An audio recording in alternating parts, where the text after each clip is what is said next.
Oh, I'm in the perfect mood to go off today. Let me ask you something. I'm going to break this down real simple so even the dumbest of dumbasses can understand. I'm going to bring you an analogy that everyone can relate to, unless, of course, you're non binary. If you're non binary, you can't relate to anyone or anything because the other 99.999% of us were born with a specified gender.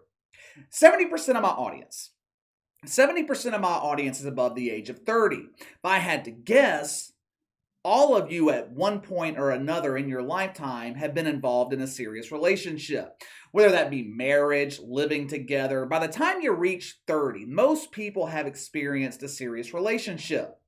Some of them are good, some of them are bad. Some relationships you outgrow, other relationships outgrow you, they pass you by. Others stand the test of time. Since 90% of my audience is comprised of men, not people who identify as men, I'm talking about real men. Since 90% of my audience is made up of American men, I'm going to speak from that perspective. Imagine for a second you're in a relationship with a woman. She's the most beautiful woman that you've ever been with. Not only is she easy on the eyes, she's smart, she's intelligent, has a successful career, comes from a good family. On the surface, everything seems perfect. But behind closed doors, she's a fucking nightmare to deal with. She views herself as a bad bitch. I don't need no man. I'm an independent woman. I'm a boss bitch. When you try to step up, take the lead in the relationship, she accuses you of being a misogynist. Nothing you do is ever good enough. She constantly starts petty arguments, then runs to her friends and family and talks shit about you. What she does is she projects to her friends and family. She paints them a false narrative. She accuses you of verbally abusing her when she's the one who is verbally abusive. Like I said, she's the most beautiful woman that you've ever been with. But with that being the case, would you stay in a toxic relationship like that? Would you continue dealing with the bullshit just because she's physically attractive? If you're a beta male lacking self confidence, then the answer is going to be yes. But any self respecting man, they're not going to put up with that level of bullshit. Howard Stern used to say all the time, show me a beautiful woman and I'll show you a man who's tired of dealing with her shit. Us men, when we finally mature, when we reach a certain age, all we want is peace. If a woman can't fulfill that need for peace, if she can't understand your need for time alone to decompress, if she constantly shares problems with friends and family, I don't give a fuck how beautiful she is. The relationship's not sustainable. Now, to be fair, in most cases, women who are acting out in a relationship, they're not happy in the relationship to begin with. But if that's the case, why stay in the relationship? Why continue torturing yourself and the man by being unhappy? What I'm about to say is going to seem far-fetched, but just go with me here for a second. In this particular analogy, social justice warriors are the beautiful woman, and America is the man sick of dealing with their shit. Now, I know. The vast majority of social justice warriors are the opposite of physically beautiful. Most of their women look like Rachel Levine or an elephant's ass, which I guess that's really one and the same. One commonality amongst all social justice warriors, besides the fact they all partake in the weekly community bath on Wednesdays, but one commonality with all social justice warriors, they think America sucks. America is racist. America is homophobic. White supremacy. America doesn't accept the non-binary who like banging their ass up to a doorknob. For years now, loyal Americans have been in a toxic relationship, an unwilling toxic relationship, with the lowest form of human life on the planet. My question is, why do we continue this relationship? Why do we keep this going? If both parties are unhappy in the relationship, then what the fuck are we doing still together? There is a simple solution to the problem.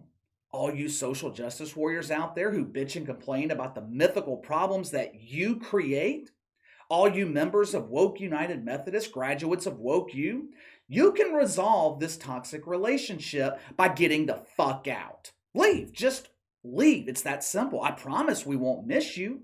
But KC, this is our country too. No, it's not. No, it's not. This is our house. You don't come into someone else's house to tear it down completely and rebuild it the way you want it. But that is exactly what social justice warriors are trying to do.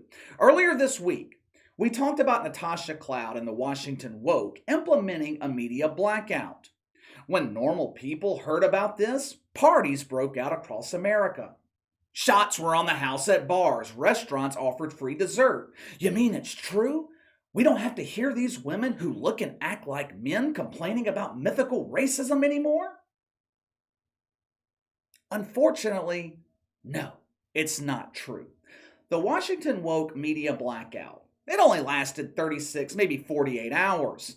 I guess this should come as no surprise. The WNBA is a toxic dump who gets no attention from people when the media is promoting the shit out of them. You implement a media blackout, take away the free media promotion, your dump of a league gets less attention than it did before. Now, I know woke dumbasses struggle with logic, but just think about a media blackout from a business perspective for a second. This dump can't draw enough of an audience for their ratings to be measured on broadcast television. The last 3 WNBA games aired nationally on ABC, ratings not available. It's similar to attendance numbers across the league, attendance not reported. I shared with you guys the other day the Indiana Fruits or Fear or Fever. Hell, it doesn't matter what the team name is. People in Indiana don't give a fuck about this toxic waste of a team. They drew 960 fans to what the media is calling a basketball game the other night. Now, if I had to guess, half that number was papered, which means tickets were given away for free just to get people to show up.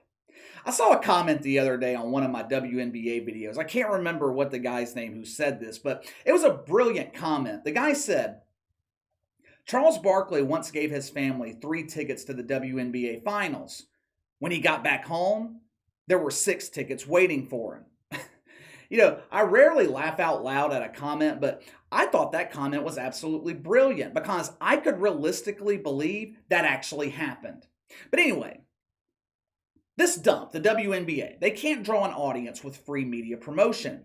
And you think it's a good idea to quit speaking to the media? That is the business perspective. That is the logic of your average social justice warrior. These people are stupid. They've never created anything but a fucking problem. Right now, Natasha Cloud is one of the many recipients of woke welfare. Now, we've added a few hundred new subscribers this week, so to those of you new to the channel, woke welfare, it's exactly what it sounds like. Social justice warriors collecting money for contributing nothing.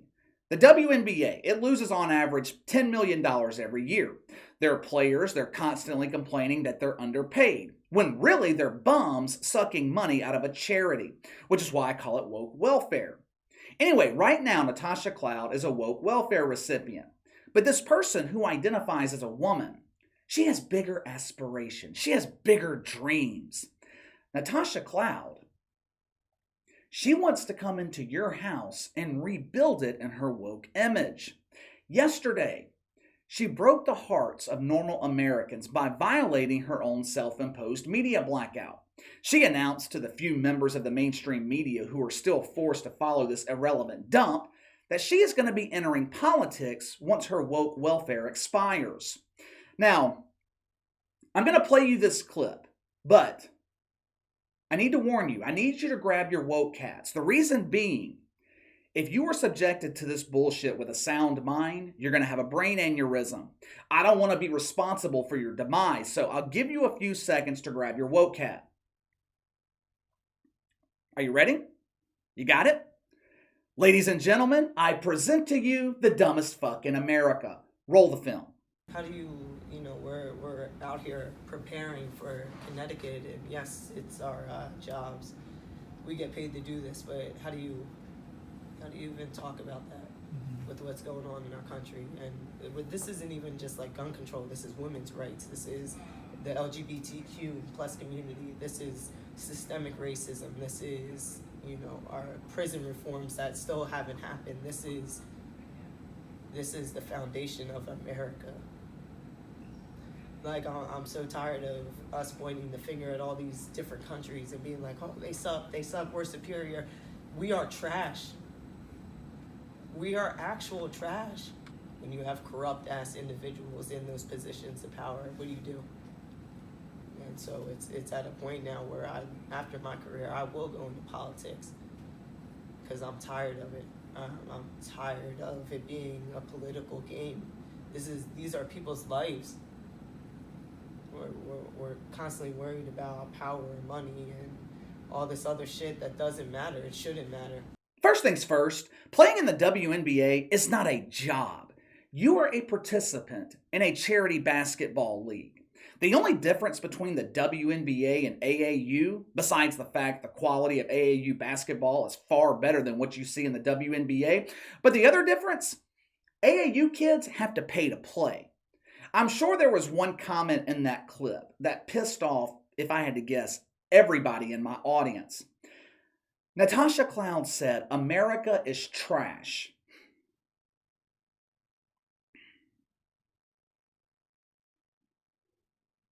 You know, that's fine. That's your opinion. You're allowed to say that in this country. But if it's so miserable living here, why don't you do yourself a favor and get the fuck out? Better yet, why don't you ask your girl Brittany Griner if America is trash?